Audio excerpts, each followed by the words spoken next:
बिस्मिल्लाहिर्रहमानिर्रहीम। दोस्तों, कुछ दिन पहले मैं एक बड़े रेस्टोरेंट के सीईओ के पास बैठा था, तो उन्होंने मुझे बताया कि उन्होंने कोई 20-25 लोग जो कि 20-25 हज़ार सैलरी पर मंथ ले रहे थे, उनको फ़ारग कर दिया क्योंकि वो एक बेहतर प्रॉफिटेबिलिटी की तरफ जाना चाह रहे हैं। तो मैंने उनसे कहा कि इससे बेहतर था कि आप एक जीएम फ़ारग कर देते और रेस्टोरेंट मैनेजर के हवाले कर देते। तो उन्होंने कहा नहीं, मैनेजर इस काबिल नहीं है कि वो रेस्टोरेंट को इंडिपेंडेंट चला सके।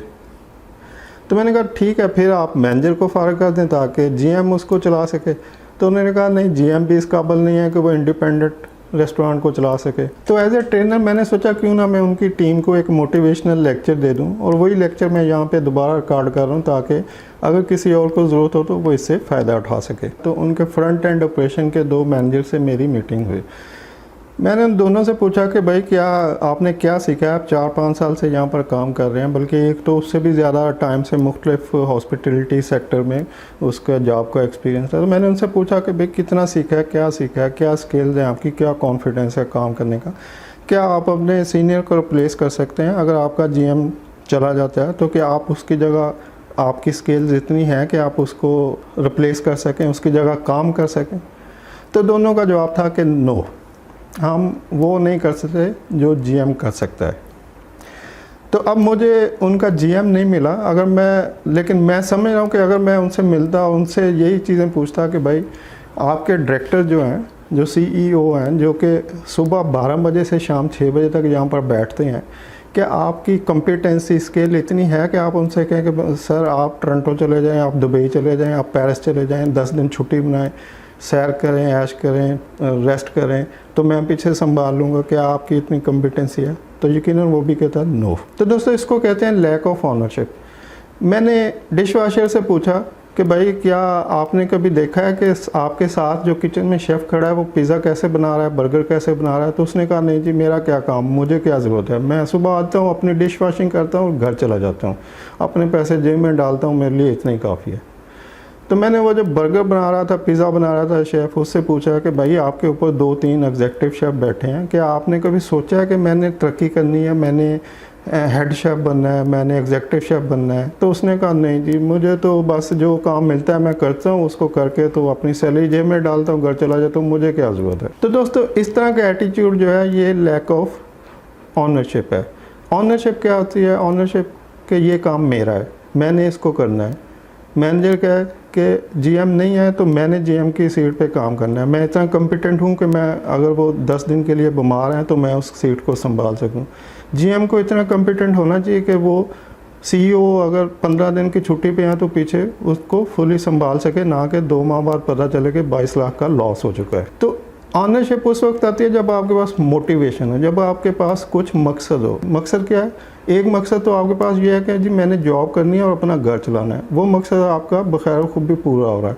आप अब सुबह आते हैं, शाम तक गधों की तरह काम करते हैं और अपनी सैलरी जेब में डालते हैं, घर चले जाते हैं, तो ये आपका मकसद पूरा हो गया कि मैंने घर चलाने के लिए कुछ कमाना है, और वो आपने कमा लिया। लेकिन क्या आपने इतना ही कमाना है? क्या आपने आगे ग्रो करना है? क्या आपने कहीं आगे जाना है, कुछ ज़्यादा सैलरी पे जाना है, किसी ज़्यादा बड़े डेजिग्नेशन पे जाना है? क्या आपके सीईओ ने सिर्फ एक ही कंपनी चलानी है? क्या दूसरा बिजनेस स्टार्ट करना है, तीसरा करना है, कोई फ्रेंचाइज लेनी है? तो ये हर बंदे को चाहिए कि वो ये सोचे कि मैं जो कर रहा हूँ मुझे इससे ज़्यादा करना है। जितना काम मैंने अभी किया मैंने इसको डबल करना है। अगर मेरी 8 घंटे की ड्यूटी है तो मैंने 10 घंटे करनी है। तो ये कब आएगी? जब आपके पास मकसद हो। तो मकसद क्या है कि मैं वेटर हूँ, मैंने मैनेजर बनना है, या मैं मैनेजर हूँ तो मैंने जीएम बनना है, या मैं जीएम हूँ तो मैंने डायरेक्टर बनना है, और अगर मैं डायरेक्टर हूँ तो मैंने सीईओ बनना है। तो अब वो जो मेरे जहन में आ गया कि मैंने नेक्स्ट लेवल की जो सीट है मैंने उस पे जाना है, मैंने उस पे तरक्की करनी है, मैंने ग्रो करना है, तो मेरे काम की लगन बढ़ जाएगी। अगर मैं वेटर हूँ तो मैं अपने मैनेजर की तरफ देख रहा हूँ, मैं अपना काम भी कर रहा हूँ, मैं वेटर का काम कर रहा हूँ, लेकिन मैं मैनेजर की तरफ देख रहा हूँ कि भाई कैसे ये करता है, कैसे कस्टमर को डील करता है, कैसे हैंडल करता है, किस तरह से ऑर्डर लेता है, किस तरह से सर्व करता है। तो अब मैं अपना काम भी कर रहा हूँ, उसके काम को भी ऑब्जर्व कर रहा हूँ, और जिस दिन वो छुट्टी पे जाएगा तो मेरी लगन थोड़ी और बढ़ जाएगी। मैं कहूँगा सर ये काम मुझे दे दें, मैं इसकी जगह काम करता हूँ, और मैं फिक्र नहीं करें, मैं अपना काम भी करूँगा, इसका काम, दोनों काम चला लूँगा, तो आप मुझे यहाँ बैठा दें। तो अब मैंने दोनों काम शुरू कर दिए, तो अब मुझे एक ट्रायल हो गया, मेरा कॉन्फिडेंस और बढ़ गया। फिर अगर मैं मैनेजर हूँ तो मैंने जीएम का काम उससे शुरू कर दिया कि सर मुझे दें कुछ, मैं करता हूँ। तो इसमें दोनों का फ़ायदा है, ऑनर का भी, एम्प्लॉय का भी। ऑनर का क्या फ़ायदा है, ऑनर को सेकंड लाइन में एक स्ट्रॉन्ग पर्सन काम में मिल गया। कुछ भी हो सकता है, किसी वक्त फर्स्ट लाइन का आदमी रिप्लेस कर जाता है, कहीं पे दूसरी जॉब में चला जाता है, कहीं और प्रोजेक्ट पे चला जाता है, प्रमोट हो जाता है। तो क्या आपके पास सेकंड लाइन में जो बंदा अवेलेबल था, क्या वो उतना कम्पिटेंट है? तो समझ आया कि नहीं, वो तो बिल्कुल लल्लू है। तो क्या फिर उसने टाइम ज़ाया किया और आपने भी टाइम ज़ाया किया। तो अगर वो इतना कम्पिटेंट है, वो कहे हाँ सर कोई मसला नहीं है, आप इनको भिजवाते हैं किसी दूसरे प्रोजेक्ट पे, तो मैं इसको आसानी से संभाल लूँगा। तो ये जो कॉन्फिडेंस है, ये आपके अंदर उस वक्त आएगा जब आपने कुछ लर्न किया होगा, जब आपने कुछ एक्स्ट्रा किया होगा। जब डिश वाशर ने कुछ एक्स्ट्रा किया होगा तो वो किचन में आ सकता है, किचन वाले ने कुछ एक्स्ट्रा किया होगा तो वो हेड शेफ़ की जगह पे आ सकता है, मैनेजर ने कुछ एक्स्ट्रा किया होगा तो वो जीएम की सतह पे आ सकता है, और जीएम ने कुछ एक्स्ट्रा किया होगा तो अपने सीईओ को कह सकता है कि सर आप जाएं बेफिक्र होकर, आप गोल्फ खेलें, मैं बैठा हूँ, मेरी जिम्मेदारी है, मैं इसको चला दूँगा। तो दोस्तों ये जो कॉन्फिडेंस है कि मेरे पास एक तो मकसद है कि मैंने अपनी जॉब परफॉर्म करनी है, दूसरा मकसद है कि मैंने नेक्स्ट लेवल पे 2 साल में, 3 साल में या कुछ टाइम में मैंने इस जगह पे तरक्की करनी है। जब आप इस मकसद को ज़हन में रख के काम करते हैं और कुछ एक्स्ट्रा काम करते हैं तो आप डेफिनेटली तरक्की कर जाते हैं। अदरवाइज़ आप हमेशा उसी कीमत पे, उसी जगह पे बैठे रहेंगे जिस जगह बैठे हैं, क्योंकि आपके पास ऑनरशिप की कमी है, आप ऑनरशिप नहीं ले रहे।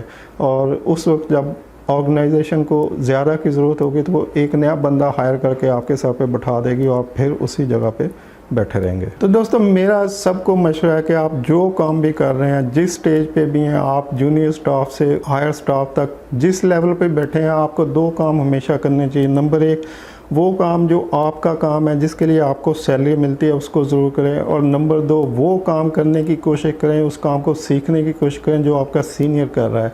अगर आप अपने सीनियर का काम नहीं देखेंगे, उसको करने की कोशिश नहीं करेंगे, तो आप कभी भी उस टाइप की स्किल अपने अंदर बिल्ट इन नहीं कर सकेंगे जो कि आपका सीनियर कर रहा है, और आप हमेशा उसी जगह बैठे रहेंगे। तो हमेशा 2 काम करने चाहिए, एक अपना काम और एक अपने सीनियर का काम। और हमेशा इस ट्राई में रहना चाहिए कि आपने प्रमोट होना है, आपने आगे जाना है, आपने अपने सीनियर की पोजीशन पे जाना है, और मैनेजर को जीएम लेवल पे जाना है, जीएम को डायरेक्टर की लेवल पे जाना है, और डायरेक्टर को सीईओ के लेवल पे जाना है। अगर आप इस तरह से करेंगे तो आप हमेशा ग्रो करेंगे, लर्न करेंगे, सीखें और तरक्की करें। उम्मीद है आपको ये वीडियो पसंद आई होगी। मिलते हैं नेक्स्ट वीडियो में। Till then take care and अल्लाह हाफिज़।